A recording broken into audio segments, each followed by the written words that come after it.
Les deux sont séparés d'eux-mêmes en fait. Celle-là, elle est séparée d'elle-même parce que franchement, elle est dans l'amour sacrificiel. Elle sait même plus comment elle s'appelle tellement elle s'est perdue dans tout ça. Et, et l'autre, il est aussi séparé de lui-même parce que il se cache tellement avec tellement de profils pour convenir à une telle, à une telle, à une telle, pour que tout le monde soit content et que tout le monde l'accepte parce qu'il veut surtout pas se faire rejeter, qu'en fait il s'est séparé en fait de lui-même aussi et il est super écarté de lui-même.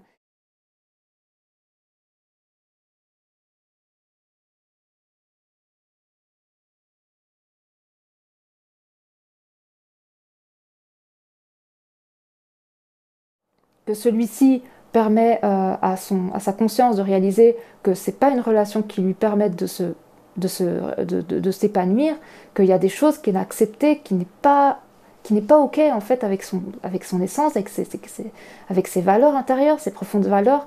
Et l'autre doit se retrouver aussi dans un espace qui lui est propre pour réaliser à quel point ben, il a peur ou elle a peur de montrer qui elle est ou qui elle est et que en faisant ça, elle se cache à elle-même, en fait, en étant comme ça, en train de cacher ses parts à son autre, elle se cache avec elle-même, parce que l'autre c'est elle-même et elle sait qu'en fait elle cache des choses comme ça qu'elle est, mais elle les cache, elle a peur de les montrer, donc elle a peur d'elle-même, elle a peur d'elle-même. C'est pour ça qu'elle fuit, elle a peur d'elle-même, elle a peur de se montrer telle qu'elle est à l'autre, parce que elle ne s'aime pas, elle a peur d'elle-même, elle s'est tellement masquée qu'elle ne sait plus qui elle est et elle a peur en fait de dévoiler qui elle est vraiment à son autre et au monde. Donc en fait, elle s'en va, elle fuit, elle se met dans son espace, dans sa grotte et elle tombe dans un silence en fait. Parce qu'elle ne sait plus quoi faire. En même temps, elle a envie d'être avec son autre, elle a envie de vivre cette expérience magnifique qui la dépasse. Mais alors, il faut qu'elle se montre elle-même pleinement, donc avec ses parts d'ombre aussi, les exprimer, les montrer, les dévoiler. Mais le truc, c'est qu'elle ne peut pas, parce qu'elle est aussi en séparation avec elle-même. C'est pour ça que je parle beaucoup de séparation pour la partie dite consciente du lien dans la matière, mais il y a aussi une séparation avec la partie dite consciente plutôt du lien dans l'esprit. Parce que les deux sont séparés d'eux-mêmes en fait. Celle-là, elle est séparée d'elle-même parce que franchement, elle est dans l'amour sacrificiel. Elle sait même plus comment elle s'appelle tellement elle s'est perdue dans tout ça.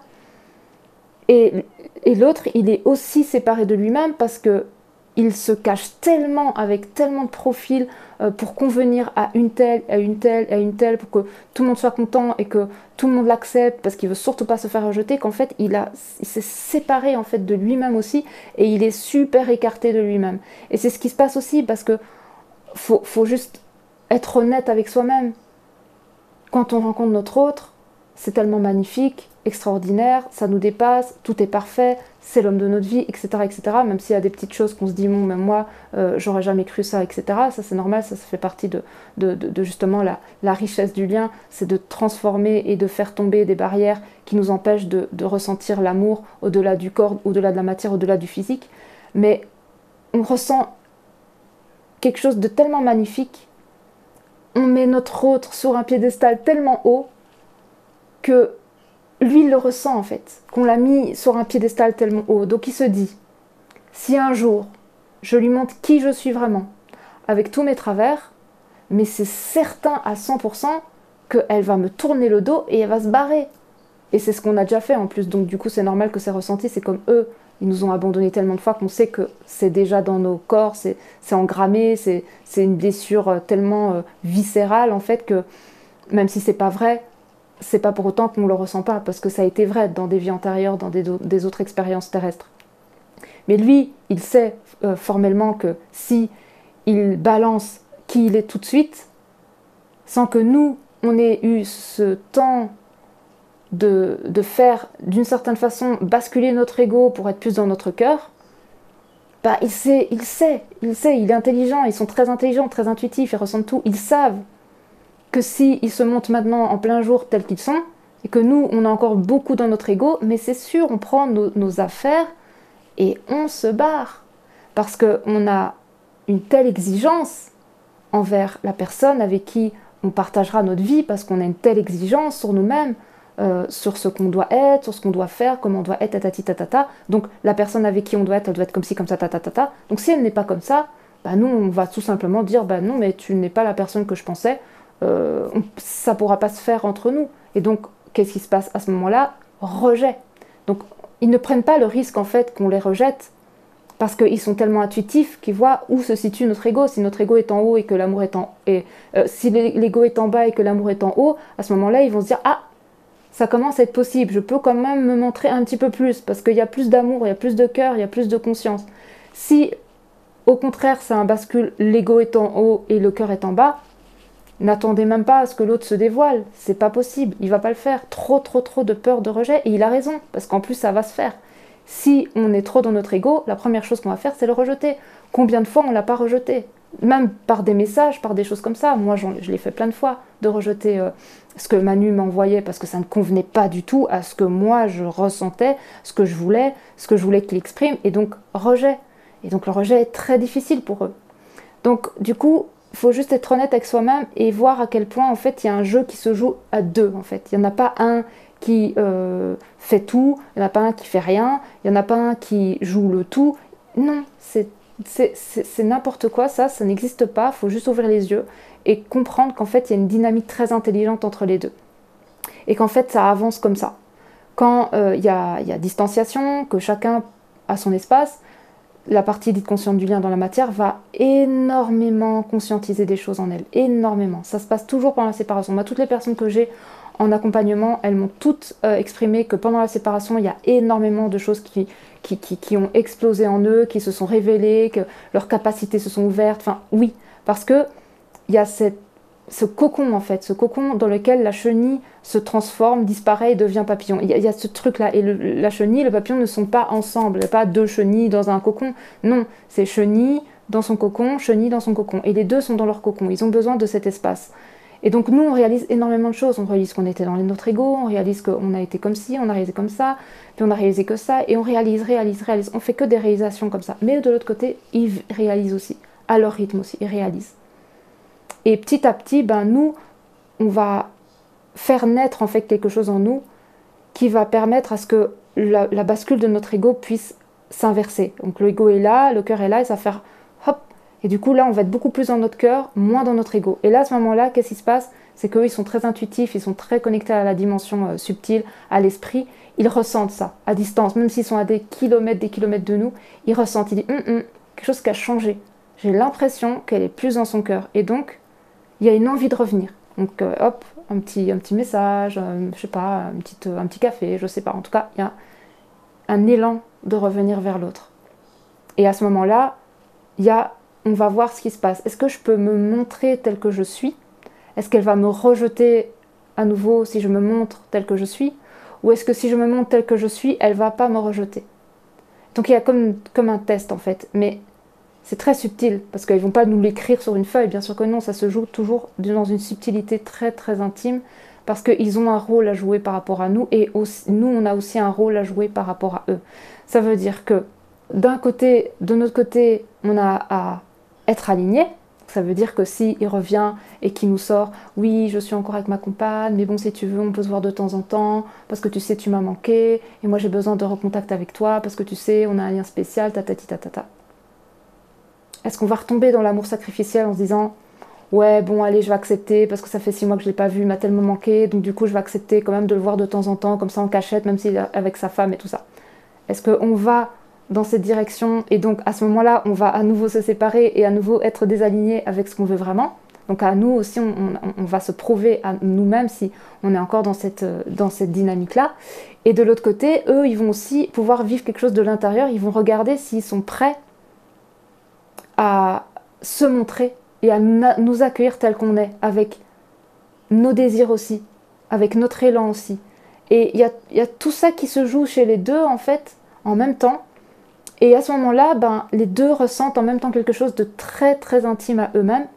Et ça crée ou pas quelque chose qui se poursuit. Donc si l'un est encore dans l'amour sacrificiel, il commence à dire ah ben ok d'accord, on va continuer à parler même si t'es pas avec ta femme, tu sais je suis contente que t'es avec elle parce que elle est voilà, il y a un truc comme ça un peu faux, bancal et tout ça.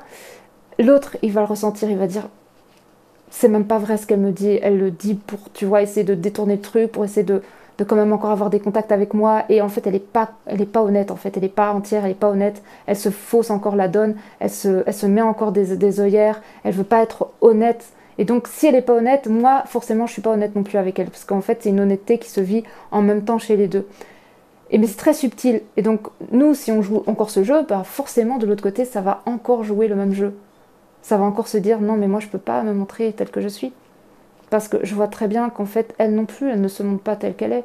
Elle n'ose pas me dire que je suis désolée, je t'aime, mais le fait que tu es avec ta compagne, je peux pas. Je peux pas continuer à avoir de contact avec toi parce que ça me fait souffrir en fait et je peux pas me mentir à moi-même en fait. Et même si ça me fait souffrir de pas être en contact avec toi, je suis plus alignée de faire comme ça que de continuer des contacts avec toi, alors qu'à chaque fois que j'ai un message de toi, bah, je sais que tu es encore avec ta compagne et que ça me fait du mal et que j'espère et que je suis dans l'espoir et que voilà. Et du coup, ben, est-ce qu'on l'exprime vraiment, cette chose-là? Ou est-ce on le cache aussi avec des masques, sourire, moi ça va très bien, je suis super heureuse dans ma vie, je suis accomplie, même si t'es pas là, je suis accomplie, tu vois, moi j'ai réalisé que j'étais bien sans toi. Si, mais c'est pas. Ça peut être vrai, hein. Je dis pas que ça peut pas être faux, hein, ça peut être vrai. De toute façon, si c'est vrai, l'autre le ressentira, si c'est faux, l'autre le ressentira de toute façon. Mais est-ce qu'on est vraiment vrai avec l'autre? Et est-ce que c'est pas parce qu'on n'est pas vrai en fait avec soi-même et donc avec l'autre que l'autre n'est pas vrai aussi? Parce qu'on cherche tout le temps que l'autre soit vrai, qu'il soit honnête, qu'il fasse tomber les masques, que ci, que ça, et on a une sorte de liste en fait infinie de choses qu'on voudrait que l'autre active, réalise, etc. Mais est-ce que nous, on réalise tout ça et on a activé tout ça en nous? C'est ça la question en fait. Est-ce que ça c'est déjà réalisé chez nous? Est-ce que nous on est vraiment bien alignés, bien centrés? Moi je veux ça, tatati, tatata, voilà, je suis dans mon cœur, je suis pas dans mon ego, tatati, pas dans mes peurs, non, je suis bien là, tac, dans mon cœur et tout. Est-ce qu'on est vraiment là-dedans? C'est ça la question qu'il faut se poser en fait. Et donc dans la relation de couple avec l'autre, quand on veut réaliser cette réunion, quand on veut être avec l'autre, est-ce que dans notre cœur, au plus profond de nous-mêmes, est-ce qu'on est vraiment prêt à accueillir l'autre tel qu'il est, avec toutes ses parts, sans le rejeter, s'il nous montre des choses qui nous déplaisent? Posons-nous la question. Est-ce que vous êtes prêt, prête à accueillir l'autre dans toutes ses parts, même ses parts dysfonctionnelles? Ou est-ce que vous attendez de retrouver votre autre complètement réalisé, sans aucune part dysfonctionnelle? Si vous attendez qu'il revienne sans part dysfonctionnelle, ben vous allez attendre longtemps parce que le truc c'est que ces parts dysfonctionnelles, ils vont être transformés avec vous aussi. Ça, c'est ça qu'il faut comprendre en fait, parce que je parle avec beaucoup de flammes jumelles. J'ai beaucoup de flammes jumelles en accompagnement et quand j'entends certaines choses venant de ces personnes, je me dis mais elle attend sa flamme jumelle qu'elle revienne en mode homme parfait. Mais l'autre ne viendra pas en homme parfait, je suis désolée de vous l'apprendre. L'autre va revenir en rampant en fait. L'autre va revenir avec tous ses dysfonctionnements, mais il va être prêt à vous les montrer, mais il va revenir comme ça. Il va pas revenir en mode tout va bien, je suis ancrée dans la matière, ça y est, je suis engagée, vas-y, on se marie, on a des enfants, hop, on concrétise des trucs, ça y est, couple sacré, tatati tatata. Il va pas venir avec ça, non. Parce que vous-même, vous n'êtes pas dans ça non plus. Vous êtes encore avec peut-être des vies antérieures, des blessures, des ci, des ça, peut-être encore des blessures de l'enfant, peut-être l'enfant intérieur. Enfin, c'est pas fini, hein, il y a encore plein de trucs, mais ce plein de trucs, il va être justement transformé et comment dire ça, est digéré et traversé avec l'autre. Et l'autre aussi va pouvoir transformer, digérer, transmuter tout ça avec vous, ensemble. Parce que c'est ça la réunion, c'est main dans la main, on continue en fait, c'est pas fini. Même si on a l'impression que oui, ça fait je sais pas combien d'années je suis séparée de mon autre et j'ai énormément épuré, tout ça, oui, c'est déjà super, on a épuré, mais c'est pas fini en fait. Quand on est avec l'autre en réunion, on continue. Mais c'est différent parce qu'on n'est plus en train d'être contre l'autre, on est avec l'autre. Ça veut dire qu'on sait qu'il y a des profondeurs de l'être de l'autre qui ont besoin de notre énergie, de nos bras, de notre amour, de notre épousaille à l'autre, notre espace d'accueil de l'autre en plein, enfin, complet de lui. Il a besoin de ça pour pouvoir traverser ces choses-là, ces dernières choses qui lui restent à traverser. Et on a besoin de l'autre pour pouvoir traverser ce qui nous reste encore à l'intérieur, en fait, parce qu'il reste des choses. Et il y a des choses que même avec un thérapeute, même le thérapeute le plus expérimenté qui soit sur la Terre, même avec ce thérapeute-là, il y a des choses que jamais il ne pourra toucher à part votre flamme jumelle. Votre flamme jumelle, elle a la capacité d'aller déterrer des choses que personne ne pourra aller déterrer à part lui, avec ses propres mains, sa propre énergie et son propre amour pour vous. C'est pour ça que c'est important de comprendre que la réunion, c'est loin d'être fini. On continue à creuser, mais on creuse un petit peu plus en profondeur. Des fois, c'est très difficile, des fois, c'est conflictuel, des fois, c'est très, très dur. Ça peut être encore très énergivore et tout ça, mais c'est pour le bien du un, c'est pour le bien de votre âme, c'est pour le bien de votre unité, en fait. C'est pour le bien de l'autre qui va libérer, et c'est pour le bien de vous que vous allez libérer. Et pour lui, comme pour vous, ça vous libère dans votre un, en fait. Quand il y en a un qui libère, ça libère l'autre, et vice-versa. Et en fait, c'est comme à un moment donné, Manu me parlait de ça, et je me dis, ouais, c'est trop ça. Il me disait, c'est comme les jeux des enfants, avec il y a un enfant qui est en haut, puis il y a un enfant qui est en bas, justement avec le poids en fait du corps, je sais plus comment, une sorte de balancelle. Et en fait, c'est comme ça dans le lien de flamme jumelle, c'est que ça fait ça en fait tout le temps. Bas, haut, bas, haut, bas, haut, et à deux. Ça, bas, haut, bas, haut. Mais il faut accepter en fait. Il faut accepter que ce soit comme ça dans le lien de flamme jumelle pour pouvoir être conscient que quand ça se présente à vous, quand la vie vous présente une possibilité de retrouvailles et de réunion avec votre hôte, vous soyez préparés en fait à ça. Ne vous préparez pas à ce que ce soit parfait. Préparez-vous à ce que justement ce soit imparfait et que ensemble vous allez essayer ensemble, main dans la main, chacun dans son cœur et avec l'autre, essayez de vous réaliser le plus et de vous reconnecter le plus possible à ce je suis que vous êtes, et donc réaliser le soi en fait, qui est libéré de toute croyance, de toute programmation, de toute peur, de tout trauma, de tout dysfonctionnement, de toute brisure, blessure, etc. qu'on a porté et qu'on porte et qu'on a expérimenté dans d'autres vies que nous portons aujourd'hui par résonance. Tout ça, en fait, c'est important de comprendre que le lien de flamme jumelle, c'est un lien d'épuration, de transformation, de réalisation, de déconstruction, de mort, de renaissance, de tout ça. Et j'ai l'impression que le mental l'a conscientisé beaucoup. Le mental qui intellectualise beaucoup les choses. Oui, mais moi j'ai compris que c'est pas fini en réunion, nanana, nanana. J'ai compris qu'il faut que j'accompagne mon autre, nanana. Tout ça c'est très mentalisé, tout le monde l'a compris. Mais je pense qu'il y a un gros pourcentage de parties de nous qui ne l'ont pas intégré en profondeur, en fait, que c'est ça. Parce que à partir du moment où on l'incarne, on le conscientise en profondeur que c'est ça, eh bien, ce qui est bizarre à dire, c'est que ça se vit différemment. Déjà de un. Et de deux, on arrête complètement de se plaindre quand ça se passe, et on arrête de se plaindre que c'est pas aussi beau qu'on ne le pense, que c'est pas comme on le voulait, qu'on arrête de s'accrocher en fait à quelque chose qui n'existe pas, et qu'on intègre profondément que justement la beauté de ce lien, c'est justement pendant que ça se déconstruit, que ça se reconstruit. C'est ça la beauté du lien. C'est pas quand tout va bien, c'est pas quand tout est beau, c'est agréable. Mais la profondeur du lien, c'est justement les grosses couches en fait qui s'arrachent, qui se séparent en fait de ce qu'on est vraiment en fait, qui prennent de l'espace en fait, qui se décollent complètement de ce qu'on est, pour laisser place en fait à l'essence même de qui on est. Donc ça se décolle, et quand ça se décolle, ça fait mal. Mais c'est ça la beauté du lien en fait, c'est quand ça se décolle. Parce que derrière, je ne sais pas comment vous le vivez, mais moi je sais que chaque fois que ça se décolle, ça fait très mal, je tombe très bas, ça fait mal, on perd beaucoup d'énergie parce qu'on chute au niveau énergétique, mais après on remonte.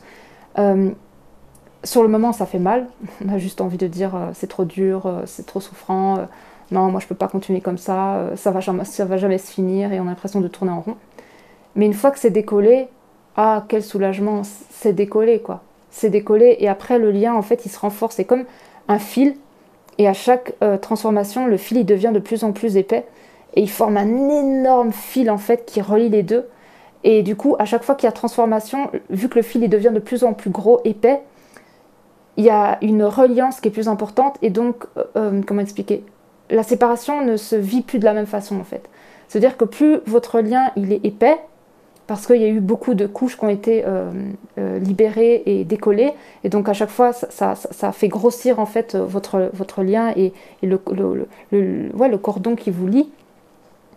Et plus le cordon il est épais, et plus en fait la circulation elle se fait. Ça veut dire que quand il y a transformation, la séparation elle est beaucoup moins ressentie, beaucoup plus courte aussi, et il y a tout de suite la conscience qui vient se jouer. C'est aussi l'énergie du 3 hein, qui est toute fine au début, après ça grossit, et après ça englobe même les deux, et à un moment donné, ben, les frictions aussi profondes, intenses qu'elles soient, le lien se renforce, et donc plus il se renforce, et plus on a la capacité de plonger davantage en profondeur dans notre 1, dans les blessures les plus vives, les plus originelles en fait du lien, parce qu'en fait, il faut savoir que quand on libère au niveau de l'âme, c'est comme des millefeuilles, c'est comme des couches, et en fait on libère des couches, et plus le lien se renforce, et plus en fait on peut plonger davantage dans les profondeurs du lien, donc dans les profondeurs du 1, et donc toucher à l'origine de la fracture, etc. Mais on ne peut pas le faire tout de suite, parce que l'amour n'est pas suffisamment réalisé. Et plus on vit des transformations, plus l'amour se réalise dans le 1, donc à travers les deux. Et ça donne une force en fait, mais c'est une force, ça donne une force de plonger encore plus en profondeur, pour aller y retirer davantage de blessures et de traumas et de peurs et tout ça, qui sont vraiment encore très très profondes, et ça fait remonter dans l'amour, et donc on transforme ça en potentiel de lumière, parce que c'est que des potentiels de l'ombre, c'est comme un potentiel d'amour et de lumière non réalisé. Et en fait, on va chercher encore cette couche encore plus profonde, et on la fait remonter à la surface, et hop, on la transforme en lumière, et du coup, ça renforce la réalisation de l'amour dans le 1.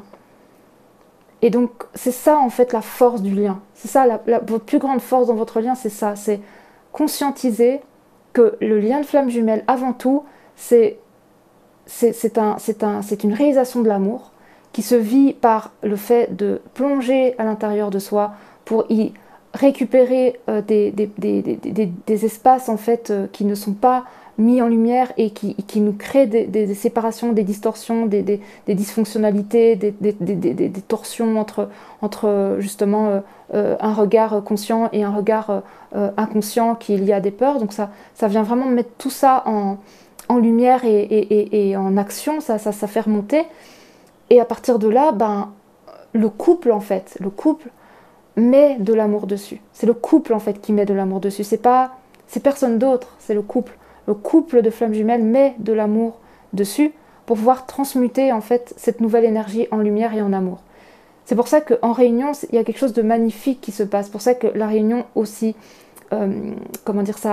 aussi inconfortable peut-elle être aussi, elle est merveilleuse. Elle est merveilleuse la réunion. Parce que c'est un couple de flammes jumelles qui met de l'amour sur ce qui remonte à chaque fois. Et c'est magnifique parce que vous, dans votre dynamique peut-être très émotionnelle, qui est beaucoup connectée aux vies antérieures et tout ça, et qui est comme une sorte d'eau en fait qui remonte à chaque fois, vous êtes beaucoup dans le dynamique d'eau, et donc vous êtes très sensible, et vous faites remonter des trucs, et vous ne savez peut-être même pas des fois ce que vous remontez. Vous êtes dans un accueil total de votre hôte, de ce que vous êtes, donc vous faites embrasser par l'autre dans ce que vous vivez, donc l'autre vient accueillir tout ça avec de l'amour et faire monter ça. Mais de votre côté, c'est pareil.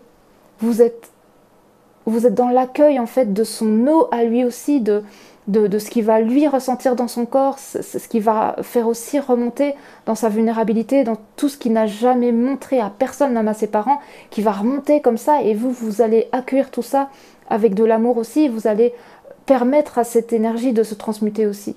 Parce que vous êtes l'un pour l'autre, avec l'autre, c'est ça qui est magnifique, c'est ça qu'il faut comprendre dans le lien, c'est que la réunion c'est ça, c'est pas magnifique, génial, tout est parfait, tout est réalisé, non, c'est pas ça. Un lien de flamme jumelle, c'est pas ça, que ce soit en séparation, qu'importe les chapitres de là où vous en êtes, le lien de flamme jumelle c'est pas ça. Le lien de flamme jumelle c'est mettre en lumière des parties de nous qui demande à être transmuté, transformé, digéré, accueilli dans l'amour pour que ça puisse être transformé en fait. Et que de là, nous créons de l'espace en nous-mêmes pour faire descendre encore plus d'amour, encore plus d'amour, encore plus d'amour, encore plus d'amour, et se remplir, et se remplir, et se remplir, et se remplir, et se remplir d'amour de plus en plus, de plus en plus, de plus en plus. C'est pour ça que plus deux flammes jumelles sont ensemble, et plus leur amour en fait grossit. Parce que c'est ensemble qu'elles font grossir l'amour, c'est pas seul. Même si elles peuvent le faire seules, mais elles ont une limite.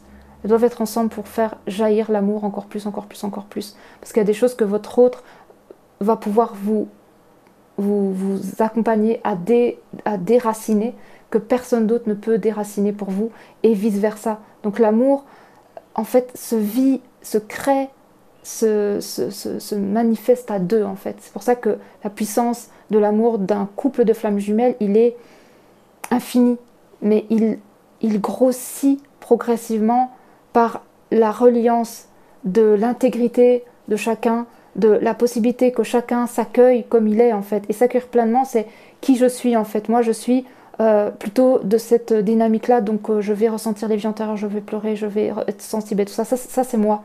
Donc est-ce que je m'accueille vraiment? Oui, alors je me dis un grand oui et je m'accueille pleinement. Donc l'amour de moi-même va grossir, mais l'amour de l'autre va me faire encore plus avoir confiance en ce qui se passe au-delà de moi-même. Et de l'autre côté, c'est pareil, c'est ok, moi je suis plus dans une dynamique, je cache des choses et tout, je mets mes masques et tout, j'ai peur de l'autre, etc. Donc qu'est-ce que moi j'ai envie d'exprimer, qui je suis vraiment? Ben, c'est tout ça. Bon, ben, je m'accueille pleinement déjà dans un premier temps, donc je fais grandir l'amour en moi, et ensuite je me laisse accueillir par l'autre qui va me permettre d'exprimer et transformer ce qui a transformé en moi-même. Mais ça se joue vraiment à deux. Ça se joue vraiment à deux en fait. Donc si aujourd'hui votre autre, il est encore en train de courir, de fuir, d'être avec une autre personne dans une autre relation, eh bien posez-vous la question si aujourd'hui vous êtes prête entièrement, je dis bien vraiment entièrement, pas à être complètement réalisé pour pouvoir accueillir l'autre, c'est pas ça, parce que vous n'êtes pas complètement réalisé, vous allez vous réaliser avec l'autre. C'est pour ça que quand j'entends des flammes jumelles qui s'expriment en disant je suis réalisée, tout ça, mais je suis pas encore en réunion, pour moi non, c'est pas possible. Pour moi c'est impossible. Une flamme jumelle, elle est constituée d'être à deux, et elle se réalise à travers l'autre, et l'autre se réalise aussi à travers elle, et en fait ça se vit à deux en fait. La réalisation du soi peut se vivre individuellement pendant la séparation, pendant cet espace d'individualisation, pendant cet espace de distanciation, mais à un moment donné en fait la réunion permet la suite en fait, la suite de l'éveil, la suite de l'évolution, la suite de la libération, la suite de la reconnexion au soi. Ça va pas sans l'autre. Pour moi ça va pas sans l'autre. Donc être réalisé pleinement sans l'autre, pour moi sincèrement ma vérité, enfin moi si je m'écoute vraiment et que je ressens ce qui se vit en moi, pour moi c'est pas possible. Je n'y crois absolument pas que c'est possible de se réaliser à 100% sans l'autre. Pour moi, c'est pas comme ça qu'on est configuré, et du coup, si on a rencontré notre autre, c'est pas pour le mettre à part et dire je me réalise toute seule, puis voilà, lui, de toute façon, il traîne les pattes et il n'y arrivera pas. Je suis pas de cette école-là. Mais tout ça pour dire que l'autre, en fait, est vraiment là pour nous, et nous, on est vraiment là pour lui. Et il faut vraiment vous poser la question, si aujourd'hui, maintenant qu'il y a la distanciation et tout ça, est-ce que vous, de votre côté, vous avez déjà suffisamment été plongé dans vos vies karmiques?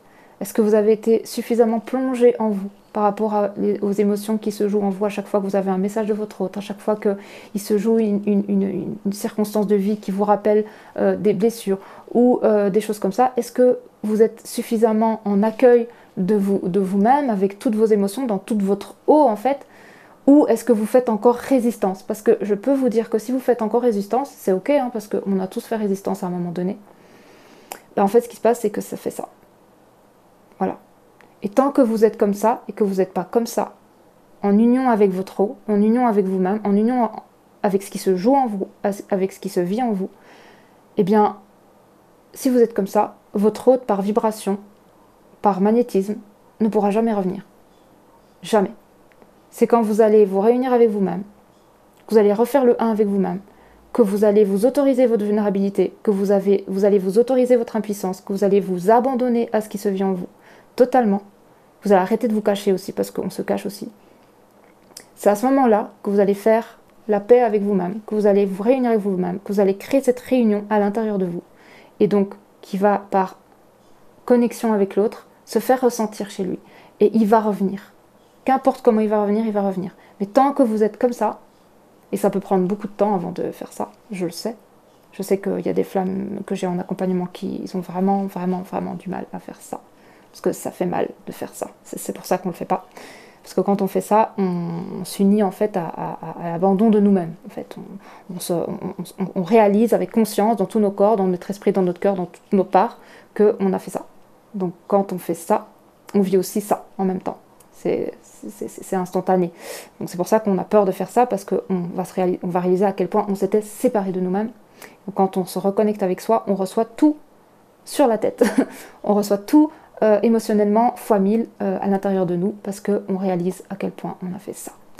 Donc prenez le temps qu'il vous faut pour faire ça. Faites-vous accompagner justement pour arriver à ça. Si vous sentez que vous avez besoin d'accompagnement, prenez cet accompagnement, qu'importe avec qui, que vous ressentiez la confiance, que votre cœur vous appelle, mais faites ça en fait avec vous-même. Faites ça, c'est le plus important, c'est ça. C'est unir votre cœur avec votre tête, unir votre esprit à votre corps en fait, unir ces deux parts de vous, les unir en fait, leur permettre de vivre une paix à l'intérieur d'elles-mêmes et laissez-vous submerger, traverser, ressentir, recevoir tout ce qui se joue en vous, tout ce qui se joue en vous. Je peux vous assurer que je suis passée par là et que ça fait très mal et que c'est dur et qu'on a l'impression qu'on devient fou tellement il y a des choses qui viennent d'un coup et on a l'impression qu'on perd la tête. On regarde par la fenêtre, on se dit je vais me jeter par la fenêtre, c'est pas possible. C'est comme une mort identitaire, c'est très très très très fort, c'est très très très très fort, c'est pas une blague. C'est pour ça qu'on le fait pas comme ça, qu'on en a peur, mais c'est salvateur en fait. Et c'est ça qui va vous permettre de vivre une réunion terrestre avec votre autre dans la matière. C'est quand vous allez vous unir à vous-même. Et si vous devez pleurer, pleurer, crier, vous tortiller, être effondré, avoir envie de mourir, tous les ressentis possibles de douleur profonde qui vont être soulevés, qui vont remonter en vous, accueillez-vous les bras ouverts, accueillez tout ça et permettez-vous de faire la paix avec vous-même. C'est pour ça que moi j'accompagne des personnes pour le faire et c'est pour ça que j'ai mis en place des soins quantiques du cœur, parce que c'est ça que je fais. C'est vraiment venir s'unir en fait avec soi-même à l'intérieur de soi. Pour moi c'est le plus important. Le plus important c'est ça, c'est vraiment venir connecter cette unité avec vous en fait. C'est ça, le plus important. Et c'est, je pense, à partir de là, que la vie va changer dans la matière, que la matière va manifester la réunion dans cette vie pour vous. Parce qu'elle attend ça, la vie, votre âme, les guides, vous pouvez appeler ça comme vous voulez, la source, qu'importe, vous pouvez appeler ça comme vous voulez, elle attend ça. Elle attend ça. Et ce qui est fou, c'est que ça se fait en une fraction de seconde. Ça demande quelques secondes en fait pour le faire. Mais c'est d'une telle intensité que c'est comme, je sais pas moi, brancher une prise brancher une prise et allumer la lumière en fait. Il y a un rebranchement qui se fait. C'est instantané. Il y a quelque chose qui se joue au-delà de vous-même et ça ne prend que quelques secondes. Et à partir de là, tout change. Tout change. Pour vous, dans votre vie, tout change. Absolument tout change. C'est magique. Ça, tout change. Il n'y a plus de séparation entre vous et vous. C'est fini. Vous avez compris que la première séparation, elle était avec vous-même. Et à partir de là, ce qui est assez fou, c'est que, en fait, on n'attend même plus l'autre, en fait. L'autre, il revient. On ne l'attire pas, on ne l'attend pas, on ne le cherche pas, on ne le chasse pas, on ne l'appelle pas. Rien. Rien du tout. C'est je suis avec moi. Et je suis super bien avec moi. Et je le ressens en moi en plus. Donc, finalement, c'est ce que j'ai toujours recherché. Et là, la magie opère, la source reçoit l'information, l'âme aussi, enfin tout le monde reçoit l'information que ça y est, c'est fait. Et là, quelque chose de magique s'opère, c'est que vous passez au niveau suivant, d'une certaine façon. Le niveau suivant, c'est les retrouvailles et la réunion de la matière.